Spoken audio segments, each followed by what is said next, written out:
Oh, sailor, have you found your perfect sea? The last few talks I've had, in order, have been on character, ideas, intellectuals, and I had thought that the next talk would be about ideology, that is today's talk. And the reason for that is because intellectuals and our modern world is very much ideologically driven.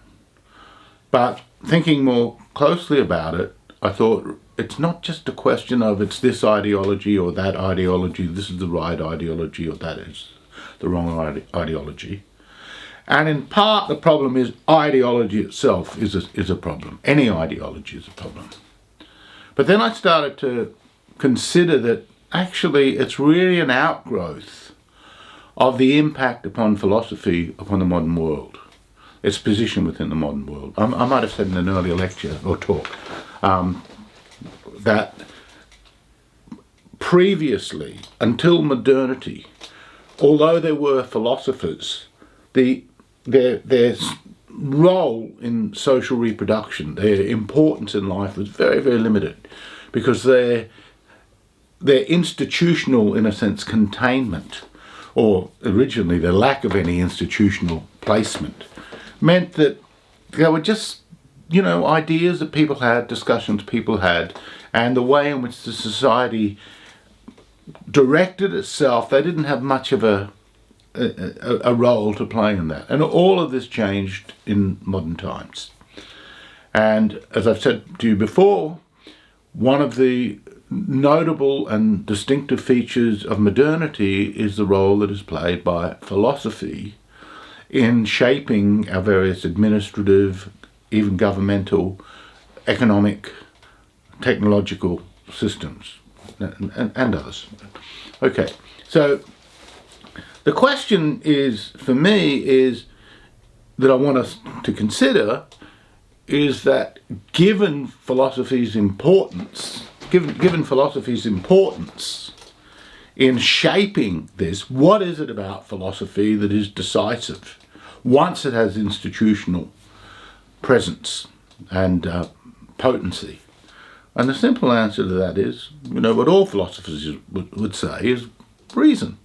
They use their reasoning. And they use it in a way, though, that is very specific. And that is, again, I touched on this in an earlier talk, but it's not that people aren't thinking prior to philosophy. It's not that people aren't even reasoning prior to philosophy. But the way in which they think and the way in which they reason generally lacks even the word for reason. It lacks that word. So once you introduce the idea that there is something called reason, and in German, a great philosophical tradition, and the German uses the definite article before the word reason, the reason. So if I say the reason, you can hear immediately that I'm talking about something as if it really were a thing. The chair, the ball, the window, the reason. Just think about that for a minute. There is something that is the reason. There is this thing that is reason. There is a substance that is reason. Now compare this with, say, running or jumping. Because obviously, when we say there is a substance called reason, we're thinking that there is also something that we have, mainly the mind, that is involved in a process that we witness because we never see the mind. We can see activities which indicate that there has been a presence of a mind, just as we never see reason as such. What we are familiar with is reasoning processes. But the way philosophers have spoken about reason is not only that it's one thing, there is a substance. But basically that substance is of such a kind, of such a type, that when we use it, when we follow it, we will invariably all reach certain conclusions which are the same. And if I think about the history of philosophy, or if you consider the history of philosophy, at the beginning, philosophers, first of all, are interested in trying to identify the one overarching principle which makes sense of all the things that they see. And this is in Greek philosophers. They had a whole range of things. I may have said this in an earlier talk too, but the whole range of things that they thought unified everything. And the idea of an atom, for example, is a belated example of that. But prior to that, it was water, said Thales, or it was fire, or it was earth, or it was a combination of these things. So it could be one but four, but really a unity composed of those. So that was a speculative use of the mind. And early on, some of them thought it was mind itself, because it's quite obvious that when there is a sign of a mental activity, that there's design involved. There's a placement, there's design, there's a rearrangement of natural processes involved. So it was, I think, perfectly understandable by what one would say are these natural processes themselves have a structure, and because they have a structure, we can see some design in them, because we can see the various functions involved in the different components of living organisms, for example, or the relationship between the inorganic and the organic. So that's quite understandable that in thinking in this speculative way, to try and to see the world as a kind of problem with a solution, that the mind would itself be elevated. It's also very understandable why, when thinking about trying to solve a problem using our reason, we would start to think about what reasoning actually involves. And this, the philosophers, particularly Heraclitus, Parmenides, Socrates, Plato, Aristotle, are really important in this, but I'll just focus upon Plato, because in some ways, or Socrates and Plato, Socrates doesn't write anything, Plato mainly, except for one dialogue, always refers to Plato. Socrates always refers to Socrates. So, but the distinctive thing about what Socrates / Plato do in terms of innovation is the emphasis they place upon the actual process of reasoning, particularly the capacity that we have to identify a common feature, a central idea, the one idea, to use that term, Platonic term you might remember me saying, in order to make sense of the diverse things which are ultimately part of the one thing. So it's a variation of what the speculative philosophers were doing, the relationship between the one and the many.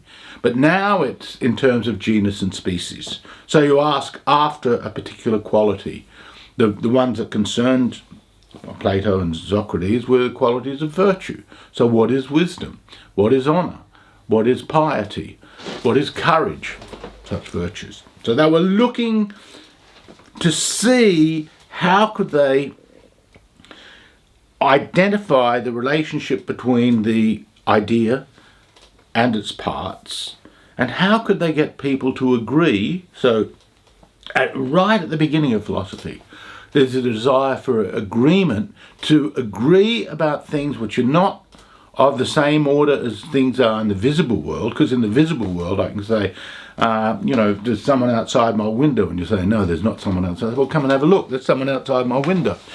Well, if we want to talk about a characteristic like courage, the showing, in a sense, is of a different kind of order, because it requires a certain kind of intelligence and insight and understanding involved in that perception.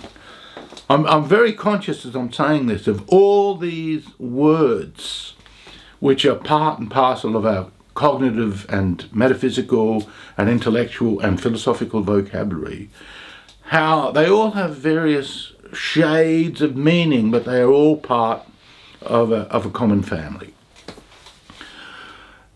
And they give the impression, in fact, because we're trying to look at a different feature when we use one of these words, but they easily lend themselves to the belief that they have a kind of existence in themselves. Now let's compare reasoning to bodily functions. And I'm going to use the example of the legs, of our legs. And with our legs we can do so many different things. We can cross them in a yoga position. I'll just put them over our knees like this if I want to sit comfortably. I can run, I can jump, provided of course they're not, disabled in some way, but they have, in a sense, the potential to be used in a certain way.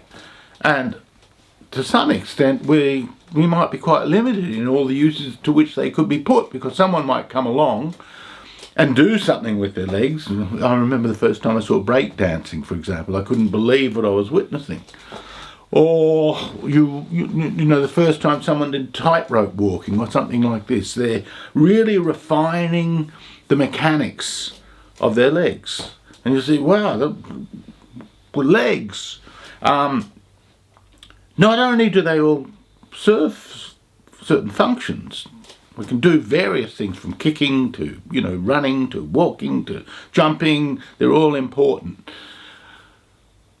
But each of the things they do is really only part of our doing, to put it that way.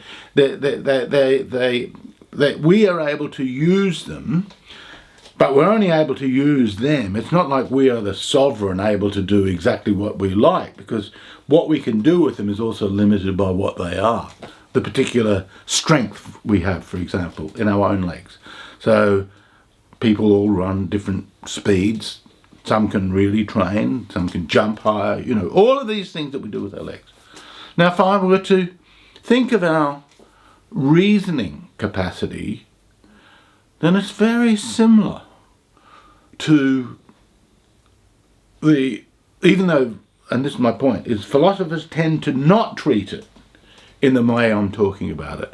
They tend to treat it as if we all used it in a certain way, although some people are smarter than others.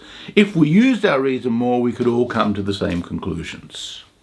Now, to me, the analogy of that would be like, if we all really learn how to run, we could all run as fast as whoever the fastest person on the planet, for example.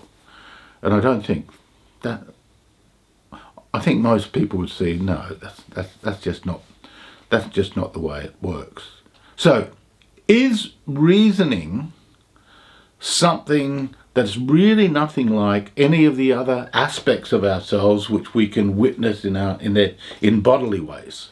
Is it something so special? Well, that would be very hard to argue. I mean, we know, for example, that our reasoning capacity is very physiologically shaped. That I'm just, not only from not reasoning, from not being able to do anything, a microbe away, an aneurysm away, a blood clot away from all this, making a big difference. Or if I get dementia, don't sit down and ask me to read and discuss with you the Critique of Pure Reason anymore. If I've got certain other things, so clearly there is a connection between the brain and our mental capacities. And I don't want to be reductionist in this, because there's a point, it would be just as silly to spend too long talking about the physiology of using our reasoning, as it would be ridiculous at some point to keep going on about the physiology of someone who's wanting to be a runner or a tightrope walker or a gymnast. You've got it, use it. So now we're going to get involved in the particular task at hand. And when we're reasoning, we're involved in a particular kind of task at hand. But there's many, many aspects to reasoning. I gave you a set of cognates. I said perception, or if I didn't give that, I touched on one of them, but sensing, perceiving, understanding, making inferences upon things. And in the it kind of begins with the classical, but in modern times, Descartes, Locke, etc., figures like this, they are really interested in trying to draw up a map of what it is that the mind can do. And as soon as I say that, you should be able to hear, there is such a thing, like there is a thing like the mind. Now, is the mind more like the leg, or is the mind more like the running, or the jumping, or the kicking? Now, let's just say it's more like the leg. But we only know the range of its actions through its doing. And as I've suggested, we haven't really exhausted all possible knowings about its doings, because we just don't know what someone might be able to do with their legs. And I suspect that reason is that the mind is very, very similar. It's something we talk about, but it's really in the doing, it's really in its exhibition that we see what its capacities are. And is there something in and of itself that we could grasp, that we could define? And would there be any point in it? But this is exactly, in a sense, what philosophers have done. They've rarely agreed about what it is exactly. And yet, there's an agreement that it is of real importance, and kind of overlap of agreements up to a point. When I say, for example, if you read John Locke, or you read Immanuel Kant, or you read Georg Wilhelm Friedrich Hegel, or you read Descartes, to take 4 different philosophers, in 2 pairs, that is, Locke and Descartes are more or less, not quite contemporaries, and Descartes, Kant and Hegel are more or less contemporaries. In each case, one is older and younger than the other. But you can see that each one of them, when they start to talk about the capacities of reasoning, and even when they get to exactly what it does, they start to differ. They really, so philosophy, and here's my point here, is they can't really agree exactly upon what it is. And yet on the other hand, it's the central important thing for all of them. I see that. I want to qualify that a bit, because if you're familiar with the philosopher Hegel, he takes up Kant's distinction between the understanding and the reason, and he argues that Kant doesn't give enough credence to what the reason is, as opposed, which for Hegel is the absolute, and that's a substance that dynamically unfolds. I don't want to lose you on this. I just want to draw your attention to the fact that they can't agree. And as they discuss this, they tend to describe these mental doings, as if we were talking about running, swimming, blah, blah, blah, as if they were a thing in itself. When we speak about running and swimming, we only talk about it being a thing in itself in terms of if we're discussing a sport, and that's what we're focused upon. So our focus might lead us to be interested in that. But of course we know that the running doesn't exist independently from the runner. The swimming doesn't exist independently from the swimmers. And it's this issue of independence that becomes part and parcel of the story of the development of philosophy, and ultimately where I want to go with this, the story of our modern world and ideology, and the split between characters and their ideas, which I raised much earlier, and the role of intellectuals, and the expectation, which I think is completely crazy, the expectation that if we get all the ideas right, then we will live well. That if we just, knew what to say, if we all knew how to think, if we all thought these things, and this is ridiculous. If I were to speak about running or swimming or any other use of the legs or any other part of the body in this way, you would immediately see this is crazy. So what is it about reasoning that makes us put such weight upon it.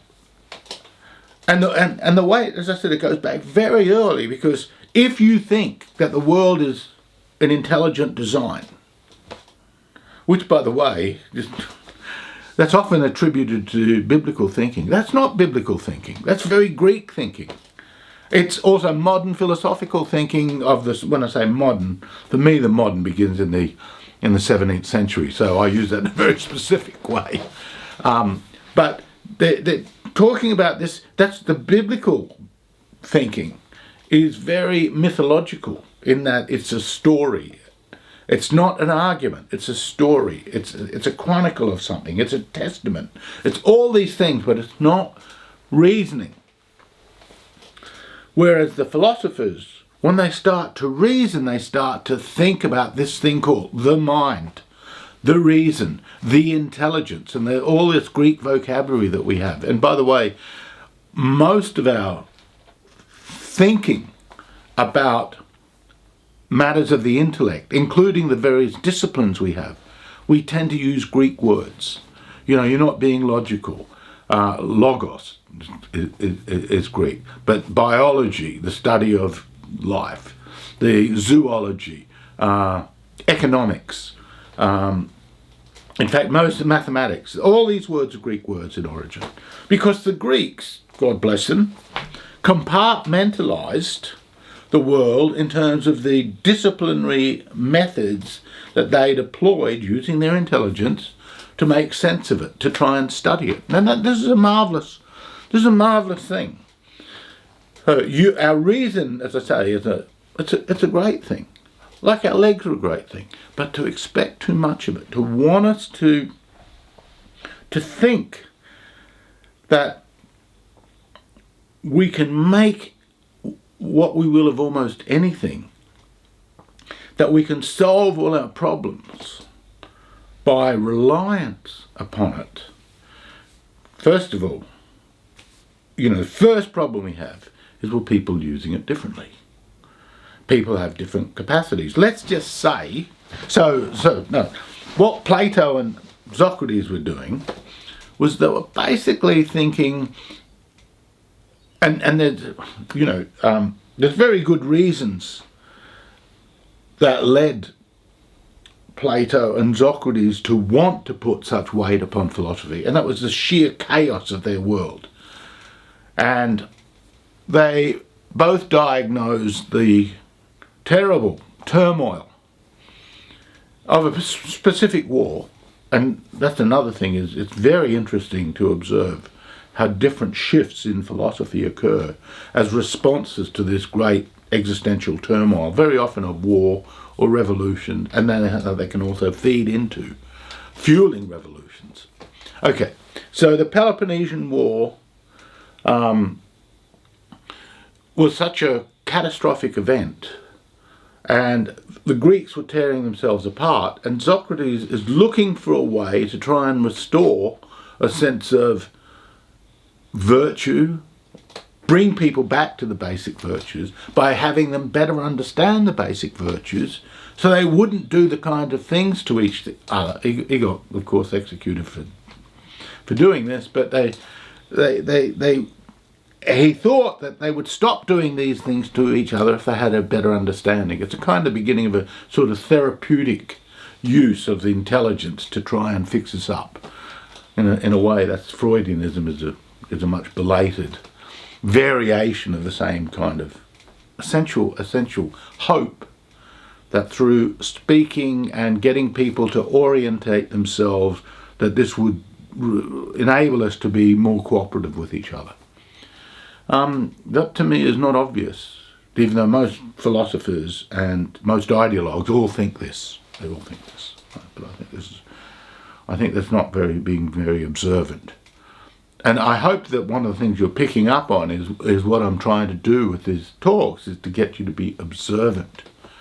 And if you simply read philosophical books and you get caught up in their vocabulary, it's very easy to stop being observant.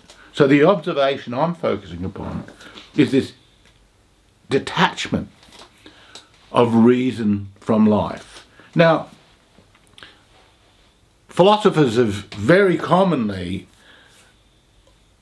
I think, actually hidden the degree of that disjuncture between us and our reasoning processes by setting up a polarity between the so-called rationalists and the so-called empiricists.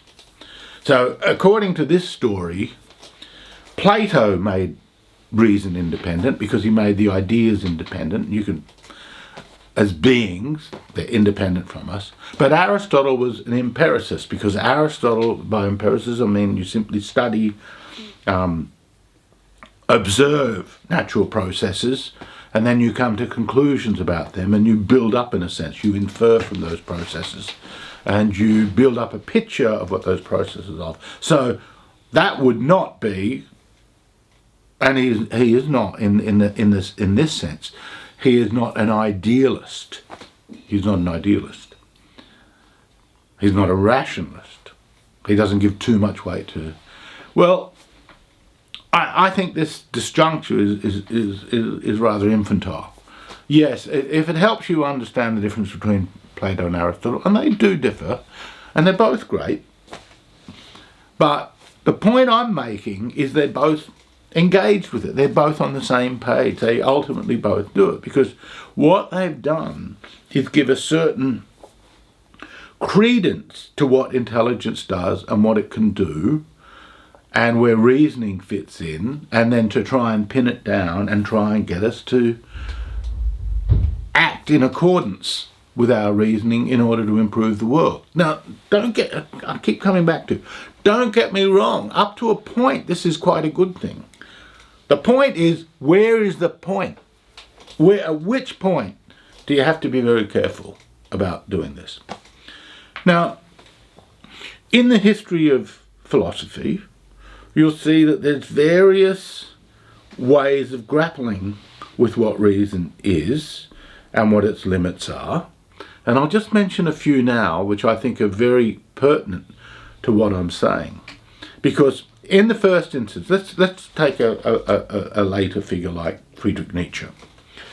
Friedrich Nietzsche observes that what Socrates and Plato are doing, he does distinguish between them, of course, but what they are doing is basically thwarting what he believed was a much richer instinctive life of the Greeks.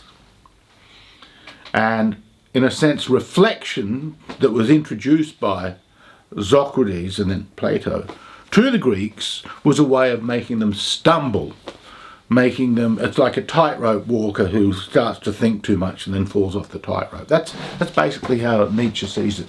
And the reason he sees it like this is because he believes that they've introduced, I agree with some of this in Nietzsche, but a lot of it I think is nonsense. But he thinks that they have got the Greeks to feel guilty.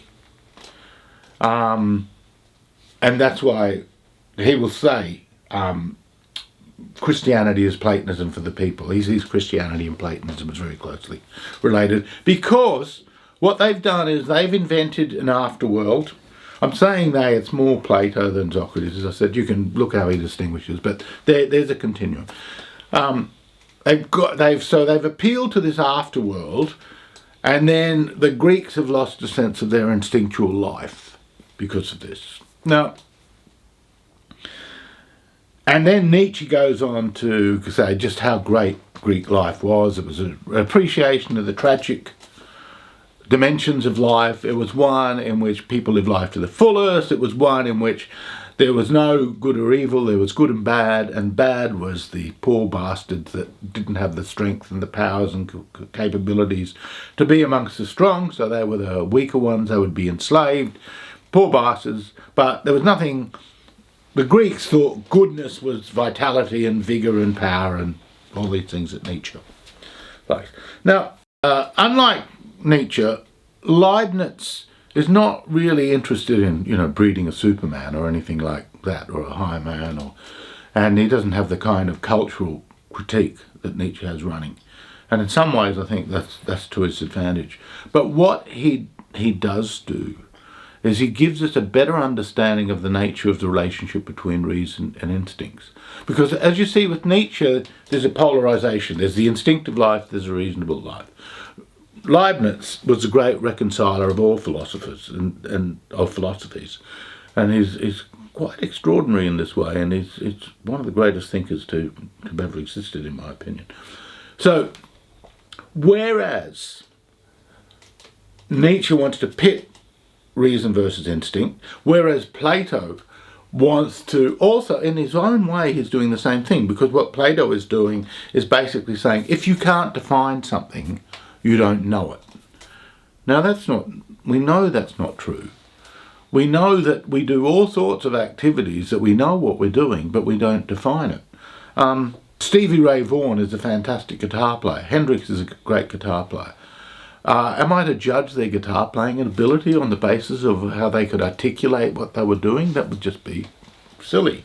And given that what Plato is doing is so much based upon the skills, it seems extraordinary that he only takes one aspect of skill development into account and not recognizing the way in which terrific practitioners do all these things that they can't really explain because it's so instinctive. Now, instinctive in this sense, and this is why I want to talk about Leibniz. For whereas with Plato, as I said, you've got reason as what is clear and distinct. This would be a later terminology, but clear to the mind, definable, distinct in that sense. With Leibniz, what Leibniz is saying, yeah, that is its kind of knowledge. That is a use of the reason. But what is happening is we are processing information all the way up through our organism. And our organism is constituted by organism within organism within organism. So there is, in a sense, a relay system of consciousness. And each modality of the organism, each aspect of it, each component of it, has its own rationale, its own reasoning. It's absorbing, in a sense, information and it's passing it up the chain. Now, I think this is a very good way to think about reason, and it's one in which reasoning is taking place on a continuum. But reasoning now, this is being used in a very specific way, and it's as perception. Reason is perception. So for Leibniz, it's a perceptile point is what a monad is. Now, I don't want to get too far lost in the metaphysics of Leibniz. I just want to point this out. One way of looking at reason is to place reason in opposition to instinct. If you're doing that, what you're having to do is suggest that you're operating with an idea of reason as a kind of substance, as the mind as a kind of substance, divorced from the body. You're caught up in this dualism. With Leibniz, the body and the mind are all being seen as so intertwined, and reasoning or instinct are so intertwined, that it's only at certain points that the disjuncture enters. At those moments where it enters as a disjuncture, it's reasonable enough to pit them against each other. But the more you examine it, depending on the questions you ask, the more you see, well, really that disjuncture is just, it's of heuristic value. It's just something that we do to help us regulate our understanding of what we're doing. But it's a purposeful separation, but it doesn't mean it's true. That's just, it's something that enables us. Now, Leibniz was criticized by Immanuel Kant. The reason, this is another, so we've got the definitional. Now we've got, with Leibniz, we've got the perceptile view of consciousness, and reason and consciousness are so entwined that instinct and reasoning, by the way, Leibniz saw the entire universe as able to be logically explicable. That's a very big, and in that respect he was very much against what other philosophers of modern times who were really building a worldview, establishing a worldview which has become such a foundation of how we moderns tend to think about where life and a scientific understanding of life fit. So while he was, he thought, the reason he thought there was logic, this is the point I want to make, is because at some point we could see, if we knew enough, our perception was that we could actually see that everything that occurred had a reason, because we would understand the reason for it occurring. And we could understand, but we'd have to study that. So in that sense, he was in keeping with these other great mechanistic scientists of that generation, the earlier generation, trying to make sense of the world. But being a continuum, it didn't mean that every perceptile point was aware of its logical. The logic, in a sense, comes right at the end. Now, Immanuel Kant saw this position as leading to what he thought was an enthusiastic, crazy, rationalist, too much faith in reason, excessive faith in reason at the expense of experimentation. Now, I think this is completely wrong about Leibniz, but the reason I raise it is because he offers a picture of what knowledge is, in which he eliminates that idea of the continuum.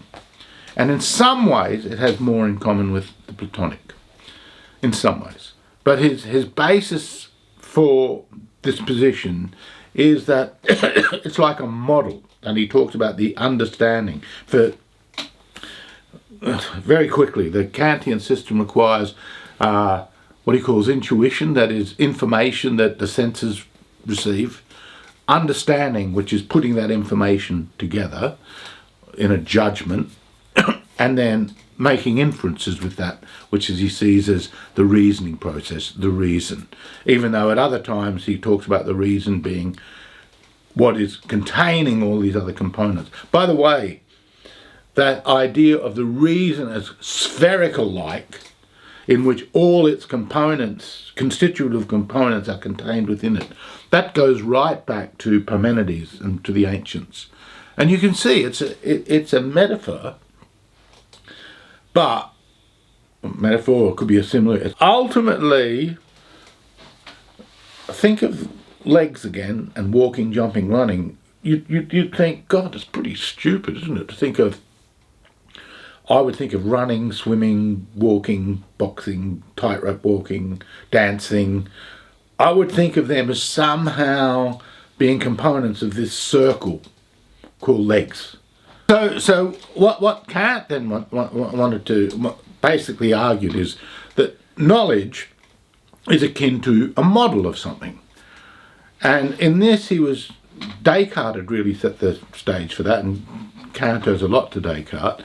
And that is that they saw that in order to understand the world, we had to constrain our imagination. So the imagination, and that's going to be very important later, so the imagination has to be controlled by the understanding, and the understanding lays down rules which restrict the most valuable use of the imagination to drawing up models which we can test against reality. So Kant's way of thinking, and this what it has in common with Descartes, is really the laboratory-based way of thinking. Descartes, one of the pioneers of that way of thinking. Galileo had already existed by the time of Kant, and Kant mentions Galileo and Torricelli at the beginning of the Critique of Pure Reason, because this gives us a good understanding of what knowledge is. And basically Kant then divides the world into the world that we can know and the world that we as free beings, gifted beings with the capacity of freedom, are able to lay down moral dictates for ourselves to improve our world. So we've got definitions. We've got reasons versus instincts there. We've got perceptile point, continuum. And now we have the idea of the model, of the model that is testing the information that we have. Okay. Now, it's not that what Kant is saying is complete rubbish. I'm no lover of Immanuel Kant. I spent years reading him, and I've read so many books on him, and people, once they spend a lot of time on him, they tend to just believe it. The question is, what are the kind of problems that the laboratory is good for, and what are the kind of problems that the laboratory is hopeless for? And what kind of knowledge do we have in which to try and break it down in terms of laboratory type style of experimentation? Because when Kant speaks about the gaining of knowledge and conceptual building, he tends to treat everything as if it were akin to someone observing something and then wanting to know how to test it so that there could be an accurate use of a concept. This is ridiculous. This is a very limited sphere of human activity, which is very valuable, very important, especially in terms of technological things. It's going to be really important in terms of that. But lots and lots of other things that won't work for. Now, a modern critic of this way of thinking is a character called Michael Polanyi. And this strikes me as a very Leibnizian way of thinking, and he talks about tacit knowledge. And this we see this all the time too. And he says, well, if I want to give you directions of how to get to my place, I can't define everything that you do. I'll give you a few landmarks, and you will be looking out for those landmarks, and that suffices. And if we take that analogy to the way in which generally we participate in the world, we're constantly got all this micro information that we're processing all the time, and we're acting on it, but we're not sitting defining it, we're not reflecting upon it, we're just absorbing it, engaging with it. And we could not judge the quality of the information we have and what we do with it on the basis of our ability to define it. That would just be crazy. Language, just generally, the way we use language and how language accrues is much closer, I think, to the kind of things Polanyi is doing, even though in the 20th century in British analytic philosophy, logic would become really important, and the language, would become really important, and the relationship between language and logic would be a major thing. What I always thought was over-exaggerated was that way of thinking that wanted to put too much logic, to weigh down language too much with logic. Logic is a useful thing, obviously, and this is my point, is that anything can be useful, but we need to know what it can do. We need to know what its value is, we need to know when to use it. So if I think about the different philosophical, and I've just, given a very, there's far, far more, but I've given a very brief schematic account of some moves. My whole point has simply been to say, or wanting to emphasize, that there are these different features involved in knowledge, but we tend to use the same words all the time as if they were pertinent. And that's fine. If we're not trying to define things, if we're not taking you to it's very interesting, right from the beginning, very early on, philosophy tends to present itself, and a very good philosopher, Vico, a kind of founder of anthropology in some ways, makes this point. It comes out of the law court. It sets things up in oppositional ways so to be interrogated. And that's exactly, when you're watching Socrates, this is exactly the process. You can see it in the Platonic dialogues. And the problem with that is interrogation is only one thought, or one means of gathering information. Now I want to use two words which I think are really better describe, even though they pop up with some philosophers, but generally I'd say are better words to use than reasoning as such, and that is association and information. That is, I think, all our information involves associations. All our associations, nevertheless, we expand our information by developing our associations. The question is, where do we get our associations from? Well, all manner of ways, the subconscious, the tacit, the insights, intuitions, hunches, then we can test them. And if we want to test the associations in order to undertake certain practices, that's great, all well and good. You know, I don't want my surgeon, if I'm going to have heart surgery, to think, oh, I've got this instinctual way of channeling, you know, this and that. No, that would be very, very inappropriate. On the other hand, if I'm talking to the surgeon about the stock market, say, not that I'm good at the stock market or I even have any stocks really, but he might be someone who's very, very savvy and very canny, because he can, and he might not be able to describe it. I might know, for example, that surgeon has 100% track record of getting it right. So he's doing something right. And he might never have reflected so much, but basically the associations he makes with the information tend to be spot on. It doesn't mean he'll always be spot on, but it tends to be good. Now that's a very different kind of thing than him performing the surgery. Is it lesser or more? Well, for the surgery that doesn't count, but for my investments his surgical knowledge doesn't count. And this is really the point I'm getting at, is when it comes to association and information, the danger of philosophy is that it wants to constrain too much the processes you need to deploy to get your associations. And in doing that, what it also does is it clears the way.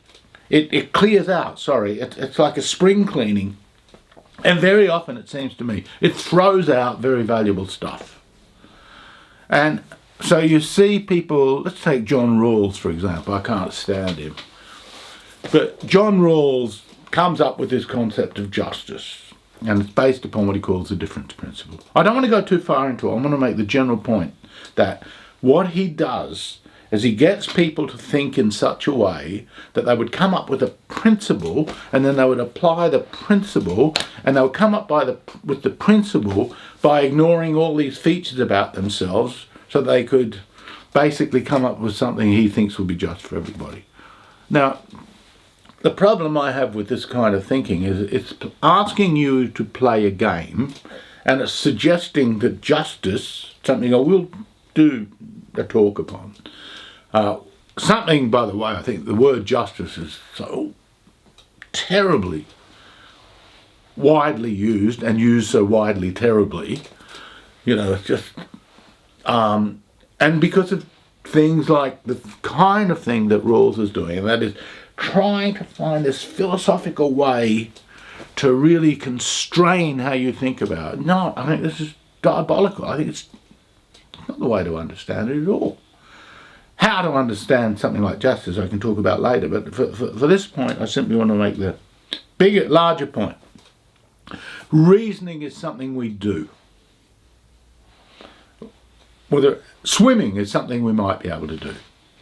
Running is something the fact that we may be able to do it doesn't mean we can all do it very well.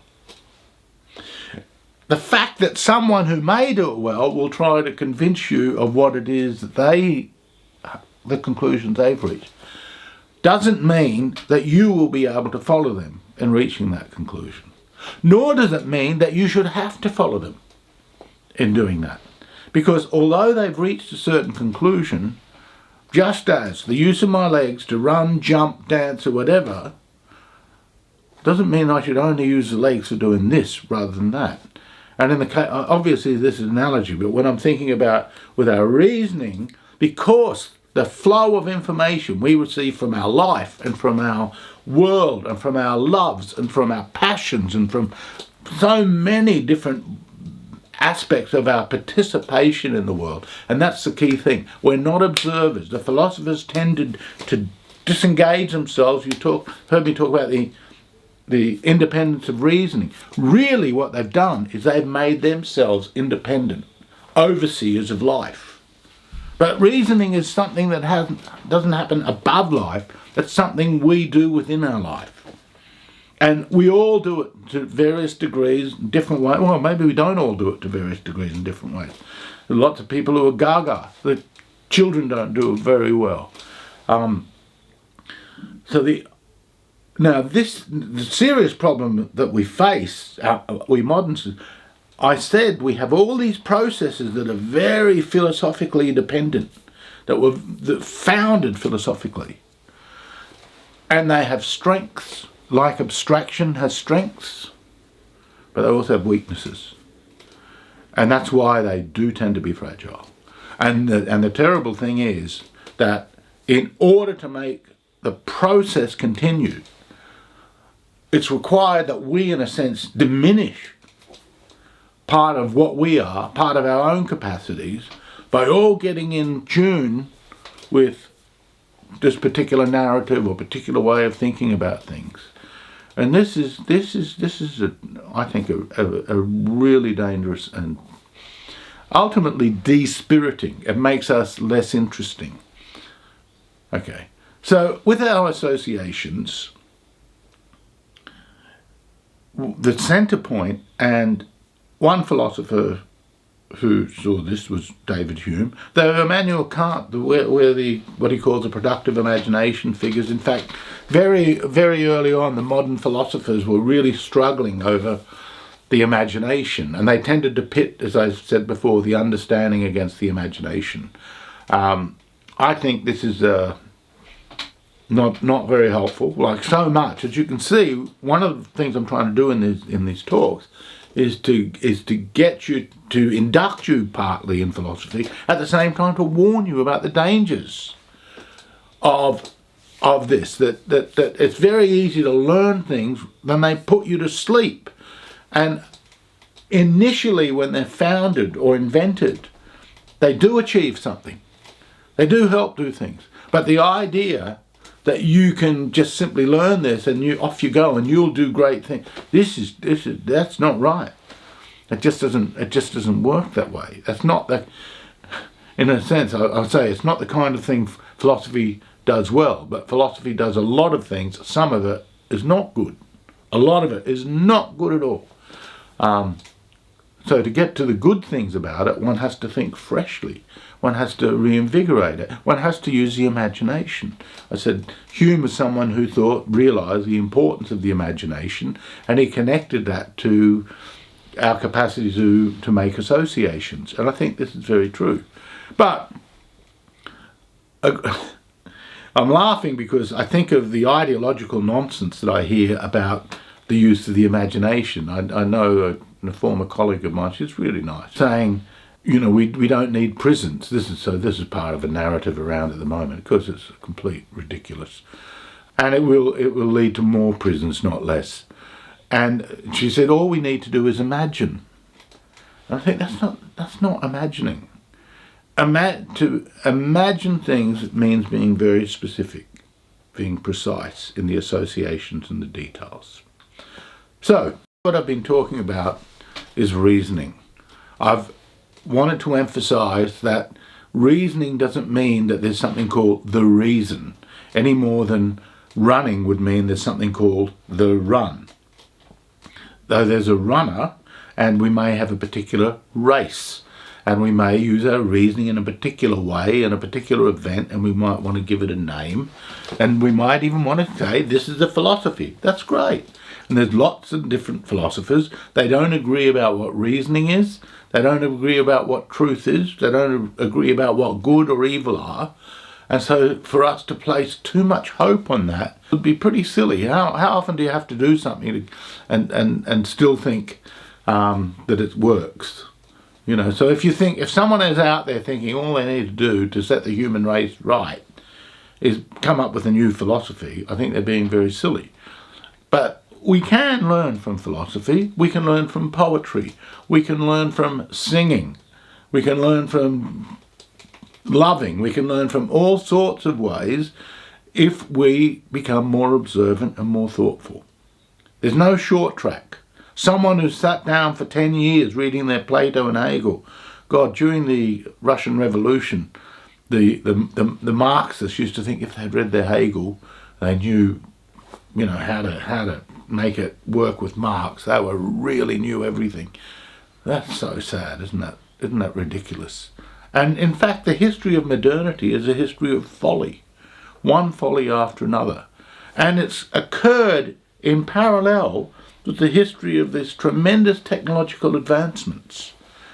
Now, we will not benefit ourselves if we try to become more machine-like, which is exactly the problem that is happening today. We are becoming more like machines. It's not that machines are becoming more like us, it's we're becoming more like machines.